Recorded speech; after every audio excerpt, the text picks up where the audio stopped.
In this series, I've been travelling through Dark Age Europe in search of the people dismissed as barbarian. I don't believe they were. I think we owe more to the barbarians than we realise. I have now reached an important time in the Dark Ages. 200 years after the barbarians brought down the Roman Empire, powerful new forces were at work. Christianity, the pagan world, and the new world of Islam would all clash in violence. But together these worlds provided the building blocks that would lay the foundations of a modern Europe.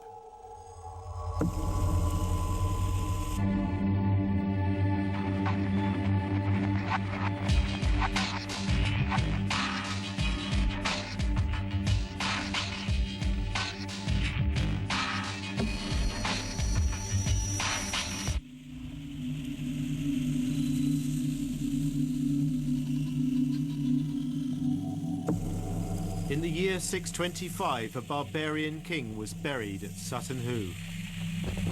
He was placed in a boat, surrounded by symbols of his power and wealth, a pagan proud of his European barbarian heritage. But he was the last of his kind. Christian missionaries were spreading throughout Europe. Things were about to change.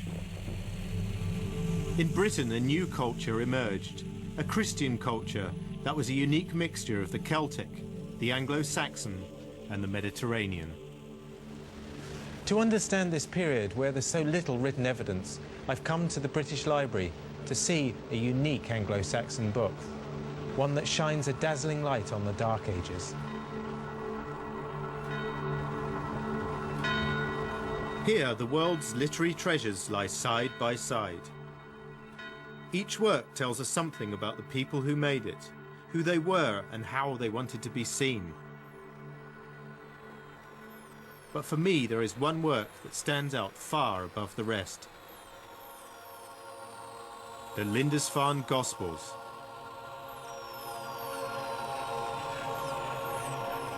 This book not only demonstrates the extraordinary skills of Dark Age Britain, it's also the perfect example of what that melting pot of a society was able to achieve. This is one of the earliest and most fantastic books to have been produced in Great Britain and Ireland, and even in the world. It contains the Gospels of Matthew, Mark, Luke and John in Latin, which was the language that was commonly spoken throughout Europe at that time. To me, the most amazing thing about it in many ways is that it's almost entirely the work of one person, one artist scribe, and it would have taken at least 10 years to produce something of this sort. I mean, just on a technical level, I mean, this doesn't look like paper. No, it's vellum, which is prepared animal skin. So first catch your cow, then you have... Just the one? No, you've got about 150 here. If you look at the pigments, you've got a whole range of materials. The yellow is arsenic, so you had to be very, very careful when you were dealing with these materials. And the orange is a toasted lead, which often turns into a black or silver. It's incredible, and I just can't believe how strong the purple is after this time. Yeah, the purple's cool. That seems to be a vegetable extract, and you can get it to go from red to blue and all stages of purple in between. If you add stale urine, that gives you a nice rich red, for example. So it's an amazing act of chemistry as well to be able to work out how to handle all of these things. So what can we tell from these 2 pages about the book and its meaning at the time? OK, you look at this page and you think, what has happened? A group of peoples coming together with very different cultures, pagan, Germanic, Romano-British, Celtic. The script that you see here is basically a version of Roman square capitals, the sort of things that you would have seen on Hadrian's Wall, etc. at that period. But what have they done? They've actually grafted on these very angular, strange, square shapes, bar gate M's, etc., that you get in the runic alphabet, which has an almost magical context for them. And you can see that they're saying, we're the heirs of Rome. We've arrived. We've absorbed everything they had to teach us, and now we're carrying that forward in our own way. With the carpet page, this is a Coptic prayer mat. It's actually presenting your act of prayer and dedicating it to Christ, who is actually present there in the cross that is almost mystically embedded in the ornament. This speaks of Celtic textiles. The frame of it speaks of Germanic metalwork. If you look at the O, for example, you can see this whirling, swirling mass of Celtic spiral work that goes right back to the Iron Age. This isn't ignoring the Celtic tradition of Ireland. This is actually paying homage to that, to the Coptic world, to Rome, and to the Germanic peoples at the same time. There was nothing else in Europe that came close to the achievement of this book. Like those treasures at Sutton Hoo, it represents the very best of pagan art and craftsmanship.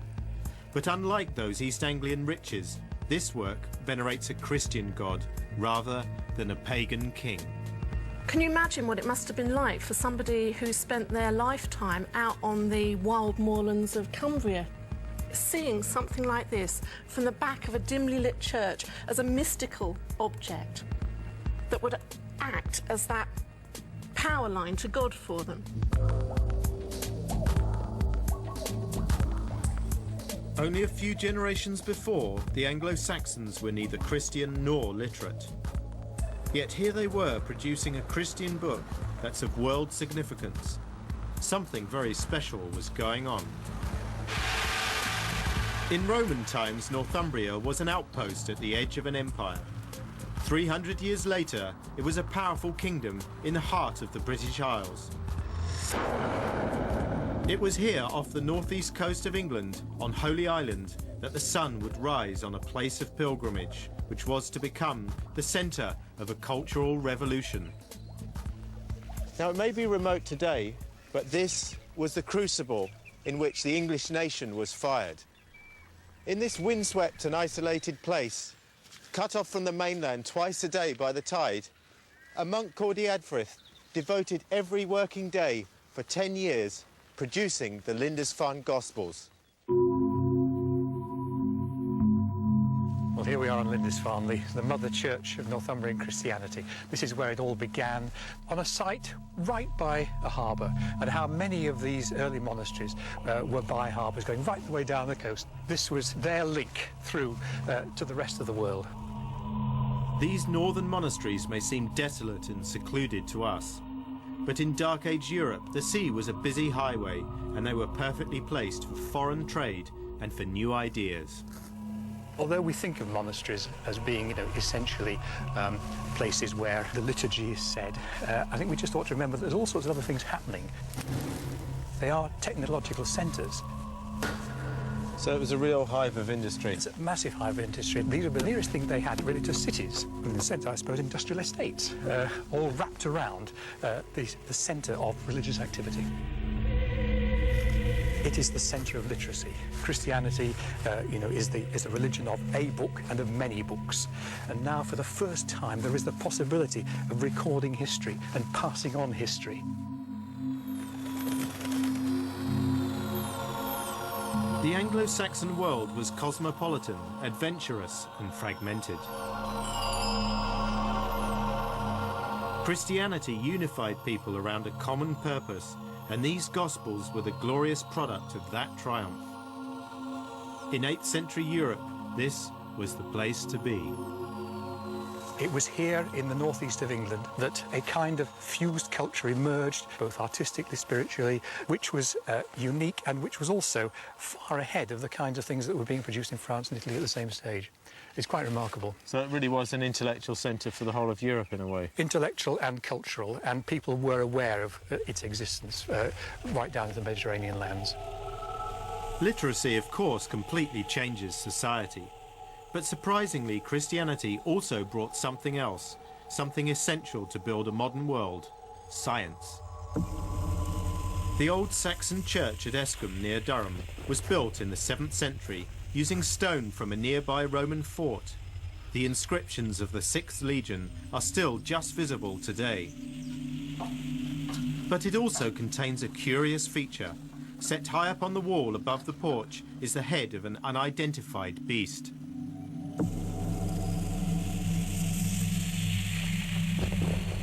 It's a sundial, the earliest English sundial in its original position. It enabled the priests to divide the day for hours of prayer. And it was science in the cause of religion which was to drive the most visionary thinker of the age. He was born here by the south bank of the River Tyne in Jarrow, today the heart of the industrial northeast. He lived and worked in a monastery from the age of 7. We know him as the Venerable Bede. Bede was an Anglo-Saxon monk and the foremost thinker of his day. He was a teacher, a philosopher, a writer, and a scientist. He lived in an industrial powerhouse of prayer and devotion. Literacy and a natural curiosity were the keys to what he would go on to achieve.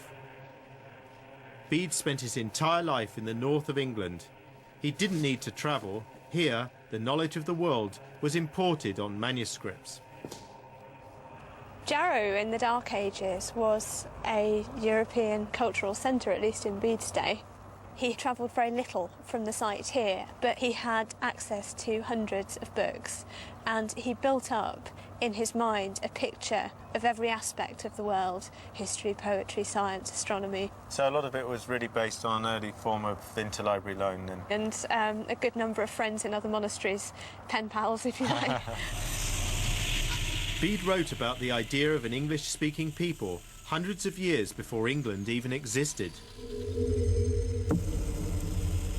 He was consumed by the study of astronomy and the reckoning of time, and he had a way with words. Bede was able to explain things in a way that put concepts across very clearly to people. For instance, the shape of the earth. He says the earth is round, not round like a disc or a shield, but round like a ball, being equally round in all directions. So that's a very clear explanation. Another explanation of Bede's, which I particularly like, is about the temperature zones on the earth. The middle zone being very hot, the top and the bottom zones being very cold, and the other zones being temperate and habitable. He talks about being near a very hot fire on a very icy cold winter's evening. If you're too near the fire, it's so hot that you're not comfortable. Likewise, if you're too far out in the cold of the wintry night, you don't feel the benefit of the fire and you couldn't survive that either. But in between, you're in the temperate zone where things are just about right, and that's like where we are in the world. Bede was a pragmatist, and his passion for scientific observation was to solve the greatest dispute of the age, the accurate dating of Easter. This involved reconciling complex calculations of the movements of the Earth, the Sun and the Moon. Bede came up with a 532-year cycle which predicted the next date of Easter, and this work was phenomenally popular and copied right across Europe. So you're saying his scientific curiosity was really driven by a religious motivation? Very much so, yes. Bede's pursuit of knowledge was always for a practical purpose. In resolving the date of Easter, he had noticed the effect of the moon on the tides. This was 1,000 years before Isaac Newton used the term gravity to explain the phenomenon. Bede was the product of a religious world driven by a thirst for knowledge, a world that exported manuscripts and imported new technology and skills. It was here that they produced the earliest coloured window glass in the whole country. This is an Anglo-Saxon window containing Anglo-Saxon glass. The light shining through gives you a wonderful sense of colour, and it would have been probably quite unlike things that people had seen before, so I think the impact would have been very stunning. It would have been quite magical.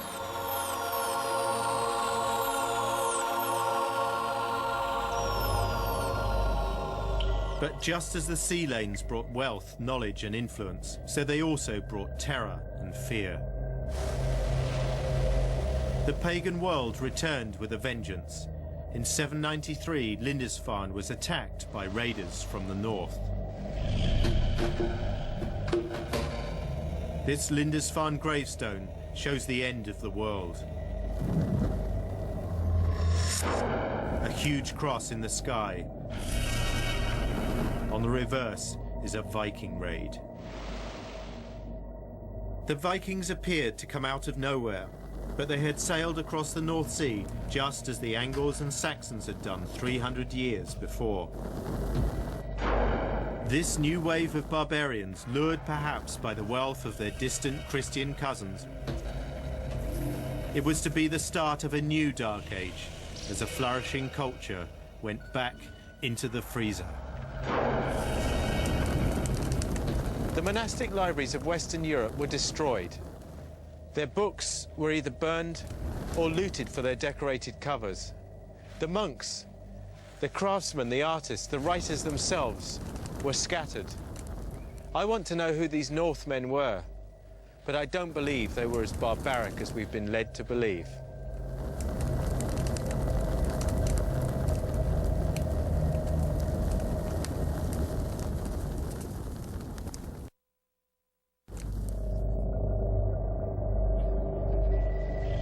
Were the Vikings merely savages who plundered, raped and slaughtered?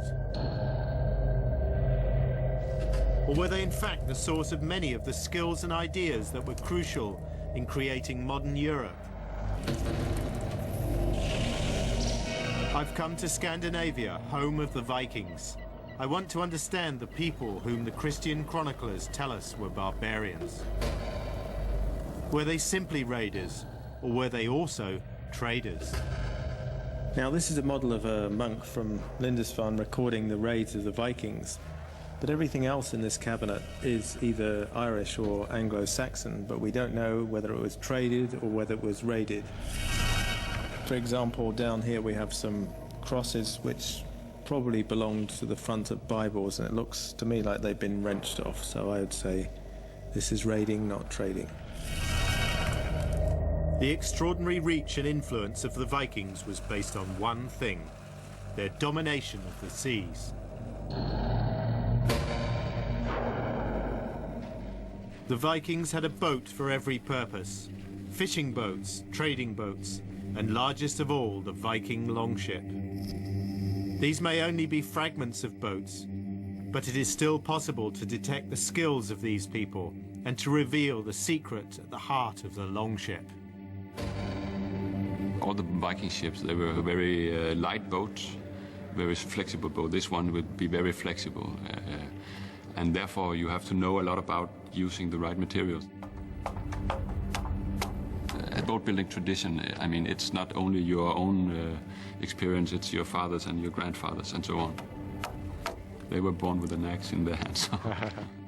These 21st century boat builders are rediscovering their ancestral skills.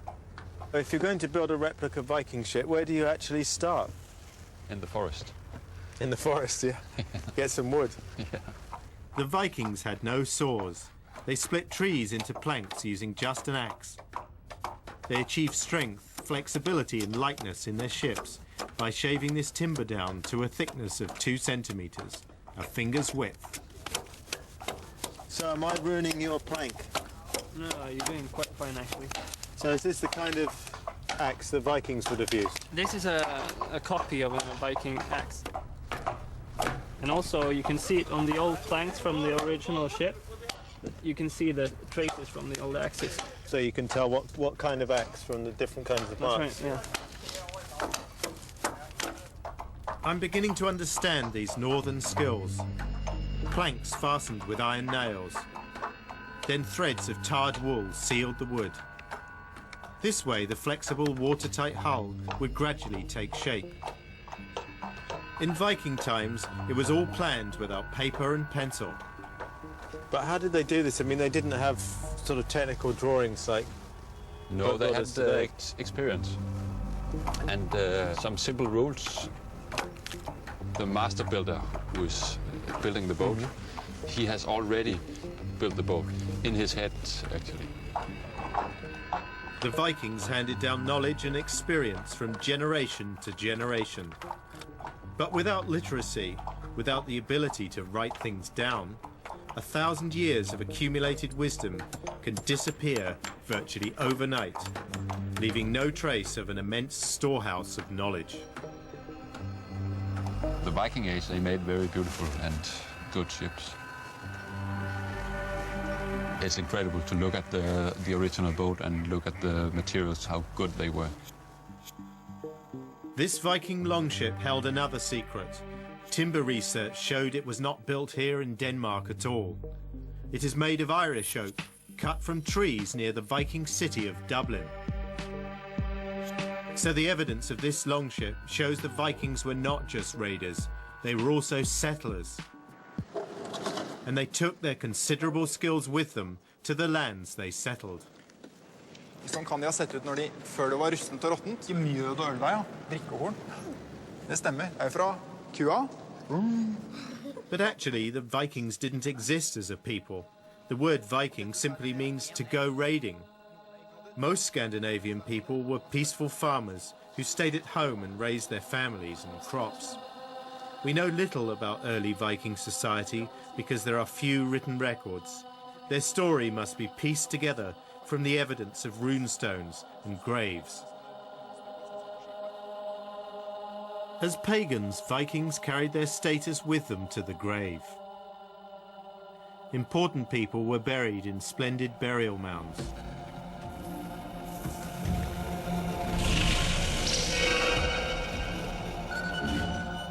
It was here in Norway that a grave mound was opened, revealing a magnificent ship with a surprising secret.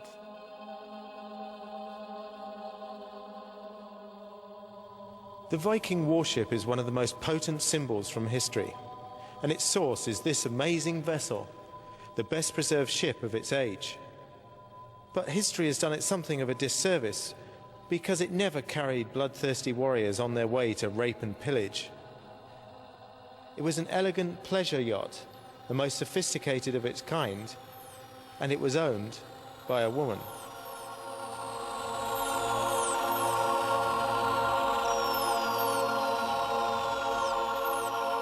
The Oseberg ship was found complete with mast, rudder and full complement of 30 oars.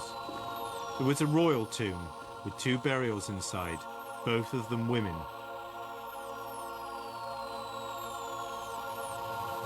The ship was a burial for a queen, so at least we can say that you had a female on the top in that society, or she was the chieftain or the leader here. But if she was the leader on board, we can't be sure when they were sailing out at sea. So it tells us something about women in Viking Age, but not everything. But surely it tells us that women, or at least some women, had a very powerful role. No doubt. It shows us that she must have had a lot of power, not only the ship, but also all the belongings she got with her in the grave.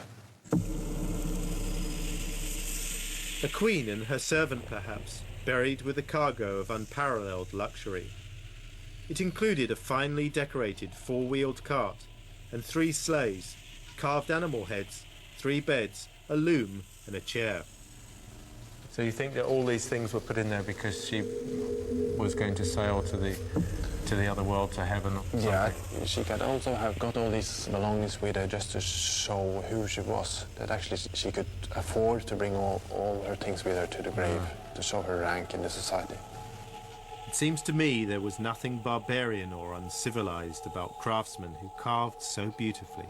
They are maybe the most magnificent piece of Viking Age art we have here at the museum. These wood carvings are so beautiful and they are nearly impossible to copy. You can see all the different animals figures all the way, typical Viking Age. And the amazing thing is that we don't know what it was used for. It could have been tied up on a wall, it could be a corner of a bed, post or a chair, but they have never been on the top of the prow of the ship. For me, the carvings on the ship itself also make it a work of art. These wood carvings, they are extremely nicely done, and nearly always it's animals like this. It's snakes, dragons, they are always fighting each other.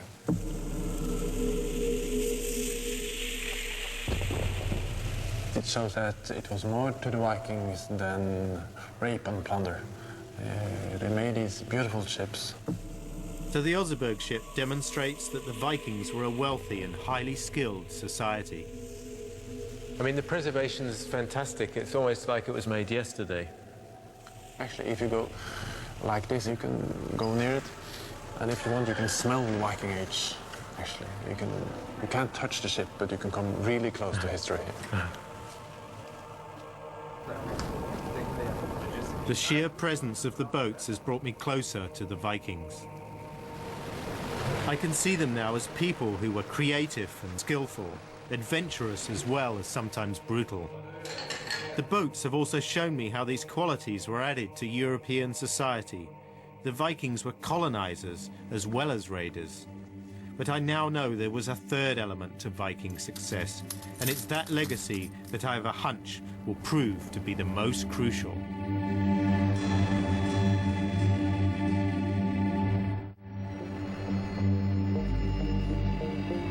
The Vikings were not just bloodthirsty warriors and hard-working settlers. They were businessmen who traded over huge distances to make their money. This was the Hong Kong of its day.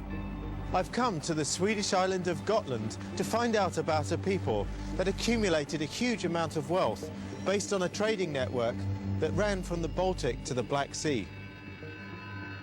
The sea has always been central to the identity of the people of Northern Europe. In prehistoric times, these islanders even buried their dead in stone ships.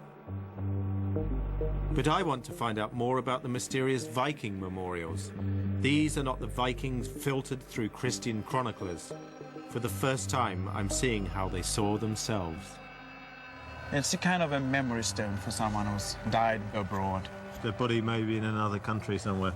Russia or Arabic area, whatever, yes. So we think the stones are a kind of a memory stone for someone who died somewhere else. And they used to put them up along a road where people could see them very clearly. These are memorials to the lost travelling salesmen and long-distance raiders of the Dark Ages. They died on business trips as far away as the Black Sea. The stones were once inscribed with pictures of ships, but time and weather have taken their toll. If you look very carefully, at least from this angle, you can see the sail here.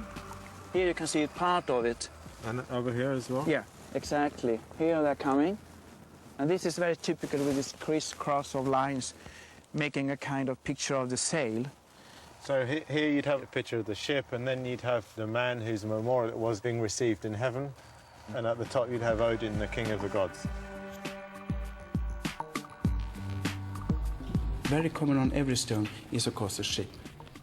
And I think that points to the importance of the ship for this island. And, of course, the ship means to travel for the dead to the other side.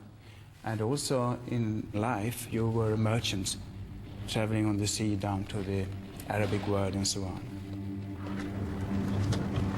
So these are quite small ships, aren't they? Exactly. We have no picture of big ships whatsoever on the picture stones.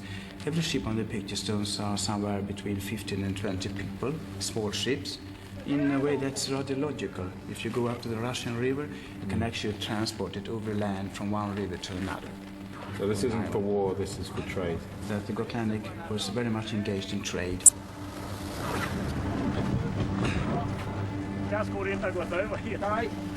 20 years ago, this replica Viking ship was sailed and manhandled down the Russian rivers to the Black Sea. It retraced the arduous journeys made by their Viking ancestors 1,000 years before. To get from river to river, the crew had to haul it overland for hundreds of kilometers before finally reaching Istanbul. This was how the Vikings opened up a vast trading empire from the Baltic to Byzantium.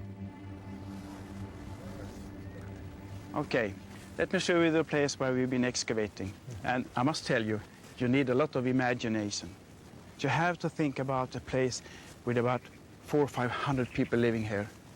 Hundreds of houses, ships coming in, and a well-protected harbor.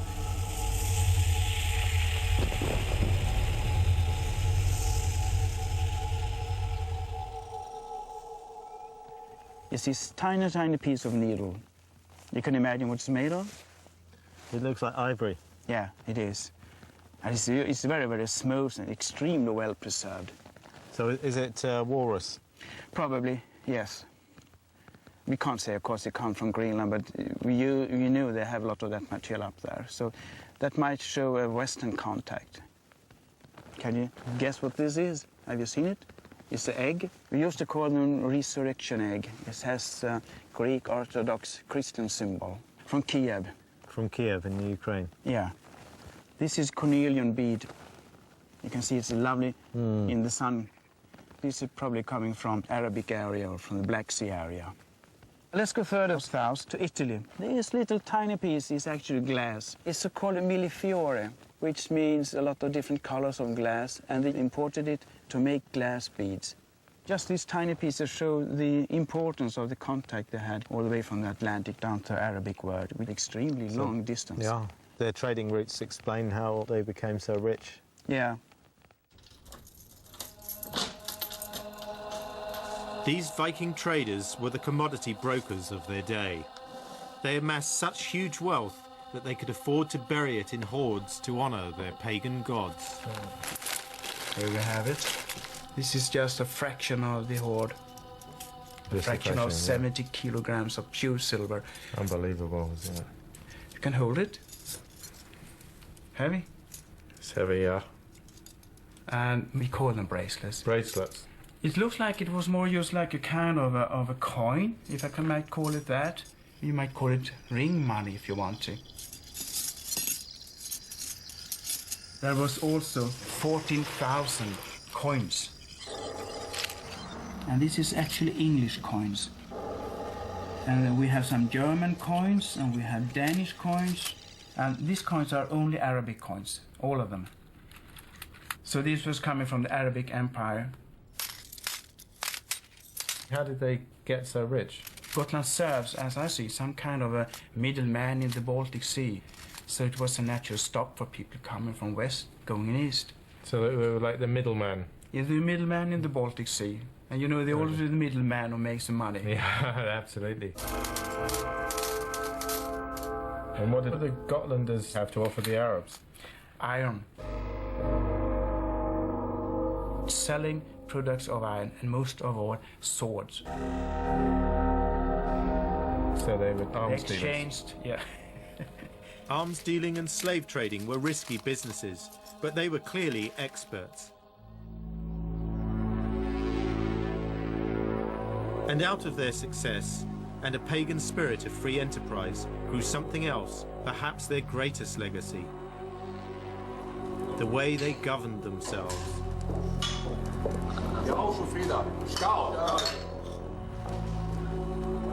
They didn't have kings. Instead, they developed a kind of democracy where everyone had a voice expressed at a yearly assembly called the Alting. And how did this kind of sort of democratic way of living link in with their trading networks? It seems that almost every farmer took part in that trade, even if they were living inland, not only on the coast. And we can clearly see it's a kind of an equal society. I think you also can see it in other islands, like in Iceland. You have this Alting in Iceland, Isle of Man, not to forget. It's almost the same kind of system.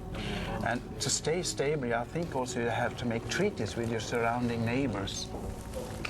I was thinking they're sitting here and planning for the next voyage to the Arabic world. If you're on a river, you are very vulnerable to attacks. You have to make treaties. That's the way to survive, to go down to the Arabic world. It's a lot of treaties between Gotland and the Black Sea. It seems these Vikings were skilled politicians as well as unrivaled seamen. They were also intrepid explorers, democratic settlers, and astute traders. Yet the image of their barbarity still resonates. Do you think Vikings have been misrepresented by English? You have to think about who wrote all the stories about the Vikings and who wrote them, the monks. And of course they were not so keen to talk well of the Vikings. The Vikings were pragmatists. They would merge into the societies they had colonized, and eventually they would adopt Christianity. Without doubt, they had done damage. Their raids on monasteries set back a body of science and knowledge by generations. But a new kind of society would emerge in Northern Europe. It would be flexible, adaptable and creative, able to exploit new ideas, and truly multicultural. But there was something crucial missing, something that earlier barbarians had destroyed when they overran the Roman Empire. The learning of the classical world and its tradition of the pursuit of knowledge for knowledge's sake.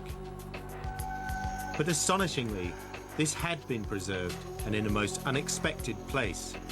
A place that remains the greatest secret of the Dark Ages.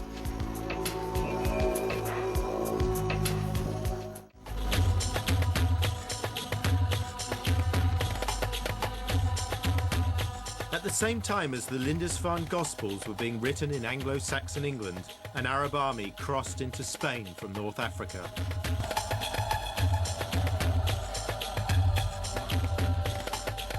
They were the Moors. The Christians of the time thought of them as Muslims and barbarians. But they would turn Spain, they called it Al-Andalus, into a land of culture, commerce and beauty. It is the greatest secret of the Dark Ages, Europe's Muslim state. So much of our knowledge can trace its roots back to southern Spain in the Dark Ages, because in this place at that time, art and science flourished. Literature, poetry and music abounded. But most importantly of all, there was tolerance, and its capital city was Cordoba. There were mosques and public baths throughout the city. There were orchards and gardens adorned with fountains. There were books and libraries. Paper, unknown in the Christian world, was readily available. It was a very exciting moment. There was a rich intellectual life. There was a rich scientific life, which affected mathematics, astronomy, and medicine. The Moors valued knowledge for its own sake. They prized the ancient texts of the classical world and translated them from Greek and Latin into Arabic. There was an important library here, and representatives in the main cities of the Islamic East who were in charge of buying the first copy of any book that appeared and sent it to the library. Oh. It was the most important library in Europe at the time, without any doubt. Today, the magnificence that was once Cordoba can still be glimpsed in what was the Great Mosque. This was obviously the biggest mosque. This was the biggest mosque, yes. But were there many others? There probably were 15 or 20 other mosques. And how many worshippers do you think this could have held? At the end of the 10th century, probably 4,000 or 5,000 people together at the same time. It's a lot.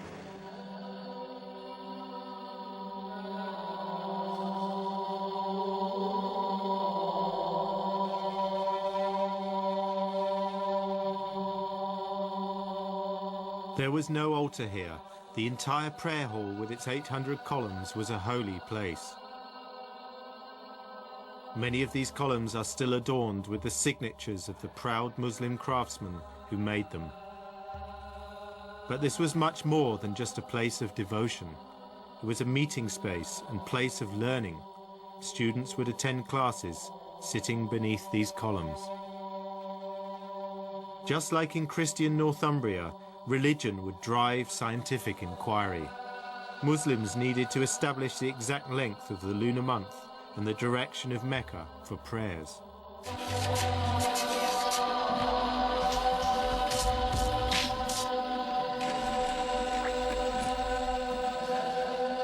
This sophisticated sundial was made in Cordoba in the 10th century. The instrument is signed, the work of Ahmed ibn Safar. These sundials, which have a Greek origin, have certain adaptations that correspond to religious needs, such as the appearance of this curve, which would not appear in a Greek sundial. It is a development of a classical Greek design that has been adapted to mark the time for Muslim midday prayers. The kind of sundials you see, for example, in Saxon churches in England, they are far more primitive. So the Muslim science was more advanced than the Christian science? Oh, definitely. At the second half of the 10th century, there is no doubt about it. I think scientists were interested in nature and they had the opportunity to read everything the Greek had written and to develop it. So you're saying that the Muslims changed it on the way they added to it? Oh, they did change it all the time. And they were adding new developments to Greek science. The Moors perfected many scientific instruments. One of the most remarkable was the portable astrolabe, a pocket calculator of the stars. It had many uses, from simply telling the time of day to predicting the future. You must understand that astronomers had to live on something, and one of their ways of living was casting horoscopes. But it's very portable, isn't it? I mean, these are as portable as CDs today, really. It can be very small, or it can be enormous. I have seen astrolabes this size. Muslim Spain was a bridge through which all Arabic science reached Europe. For example, you have the introduction of the Hindu numerals. The numerals we are using nowadays. Muslim Spain allowed Europe to recover a scientific and philosophical heritage that had been entirely lost. Here, science and knowledge had status. Muslim scholars translated Greek, Persian and Latin into Arabic, and then built on it further to create new bodies of knowledge. Students from all over Europe travelled here to meet Muslim, Christian and Jewish scholars to learn philosophy, mathematics, science and medicine.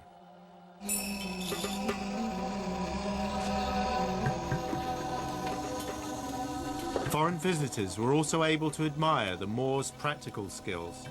They were not only scholars and craftsmen, they were ambitious town planners too.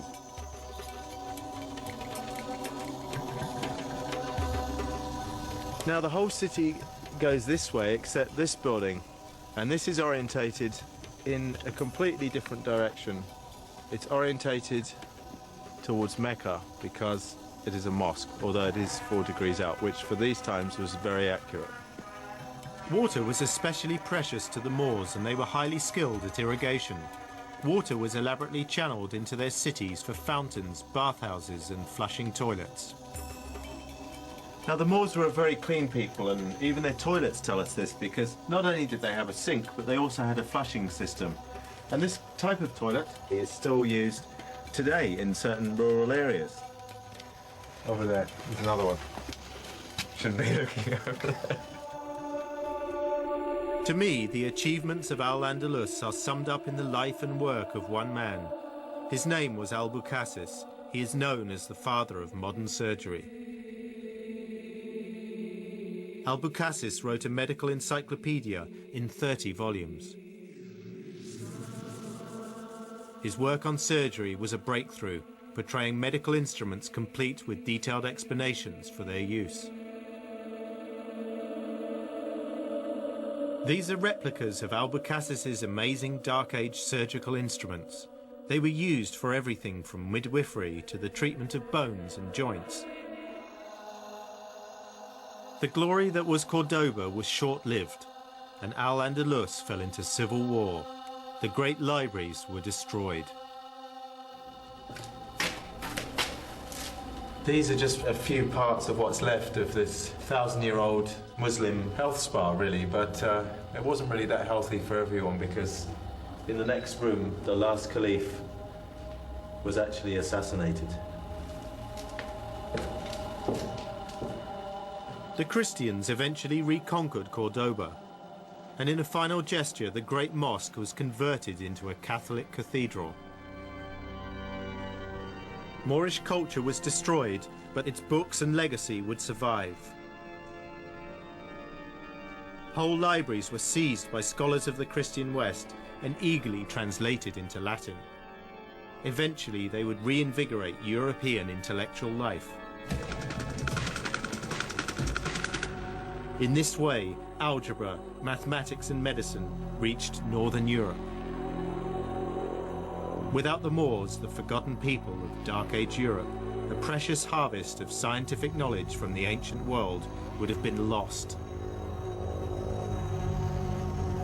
I've never really believed the myth that in the Dark Ages culture simply ground to a halt, but what I've seen here in Cordova has amazed me. The Muslim scholars of Moorish Spain developed scientific ideas which we take for granted today. But it was also a bridge over which the best of the classical world travelled and was later to re-emerge stronger and richer 500 years later in the Renaissance. In my journey through Dark Age Europe, I've learned things that have amazed me. I've found that in the world the barbarians built, there were examples of tolerance and experiments with democracy. They weren't barbaric, and it wasn't a time of darkness and chaos. The barbarians brought to European society something distinctive and different. They were adaptable and pragmatic, happy to take a good idea from anywhere and make it their own. They were economic migrants relentlessly on the move in search of opportunities. They were independent and individualistic, good businessmen and natural adventurers. Without the barbarians of the Dark Ages, our world would be a very different place.